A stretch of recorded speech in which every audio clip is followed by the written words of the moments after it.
punën ka gjatë. Zoti Rokaj, t'ju bëj një pyetje sepse ju po flisni për 67-ën. Ne jemi në 2022-shin. Të gjitha këto vepra që ju përmendi janë shkatruar. Azotiku është shkuar për skrap, Teci ka shkuar për skrap. Të gjitha ndodhen mbas 90-s. Kryesisht 97-ën, Teci u prish në 2012-ën. Vendim i Zoti Bello sqaroi pse u prish Teci i Fierit. Ju, kur u prish Teci i Fierit, qa ndjet, qa mendua, Jo vetëm Teci i Fierit, po për të gjitha këto, prishja nuk filloi në këto periudhët që thonë ju, ka filluar që në 89, sepse në 89 në rezervat e gazit me cila mbash azotiku, urea, një ure tjetër që u ndërtua dhe po thuaj se vetëm një 15 ditë u vu në ngarkesë për provën e dorëzimit, të gjitha këto punojnë me gaz. Fillimisht me gazin e Divjakës, si që thash, sepse naftën e hoqi azotiku nga procesi, pasi u krijuan dhe probleme me lëndën helmuse të saj, po edhe ishte me kostot të lartë, dhe u fut gazi metan, fillimisht në azotik. Gazi metan ishte gazi i vëndërimit Divjak, i vëndërimit Fraku, që ishte gaz me parametra shumë të pëlqyeshëm teknik për të bërë kërkekun analitik për marrjen e hidrogenit dhe ndarjen nga karboni. Të gjitha këto, duke pas parasysh që në vitet 80-90 filloi rënja drastike e sasisë gazit, nga ranë si efekti domino, në spati gaz, ato nuk mund të punonin më. Azotiku merte 250.000 metra kub gaz në ditë. Urea merte 250.000 gaz në ditë, metra kub, normal. Edhe urea tjetër e projektuar dhe prodhuar dhe ajo, dhe gjithë kompleksi kemik i azotiku, se ishin të tre as bashku në ansambër, merrni 750.000 metra kub normal gaz në ditë.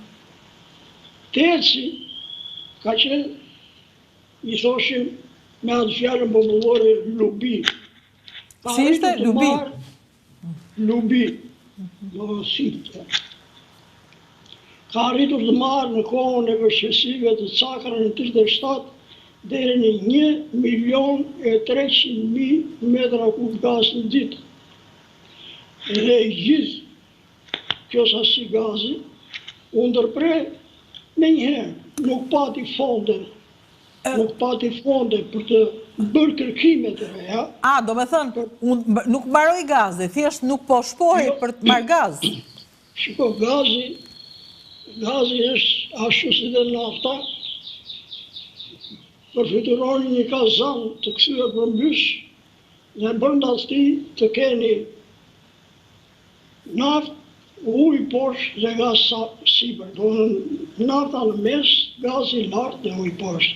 Nëse i shpon një birë, apo 10 bira kazanit nga sipër, ai do mos, duke ja marrë nga brendësia e shtratimit, i bie energjia, merë sasi volumin e gazit, merret naftës, bile avanson dhe ujë, dhe ai s'ka më fuqi ta nxjerrë, do fillosh përdorësh ne i thejmë metodat e dyta në naftë. Këto rezerva, në kohën që po them unë, 89, arritën të binin gati 1 miliard në tërësi, që ato nuk ishin më të nxjerrshme. Se ashtu si dhe nafta edhe gazi, jo të gjitha sasit e lëndës hidrokarbure që janë në shtres dalin në sipërfaqe. Të marrësh 50%, 40%, ka vende që arrin dhe 60%, Rusi për shembull merr dhe 60% të tyre, po duke rritur koston duke injektuar lëndë të tjera që e ndihmojnë rritjen e përshkueshmërisë apo vetimet të naftës së gaz dhe i nxjerrën sipërfaqe. Ne këto mundësi nuk i kishim atëherë. Kështu që duke rënë kjo sasi, u ndalën të gjitha me radhë. Edhe teci që punonte, filloi të punonte me mazut, bile filloi qysh më shpejt se sa, sepse u ndije mungesa e gazit dhe qeveria e kohës e ndërpreu konsumin e gazit në të gjithë konsumatorët e tjerë.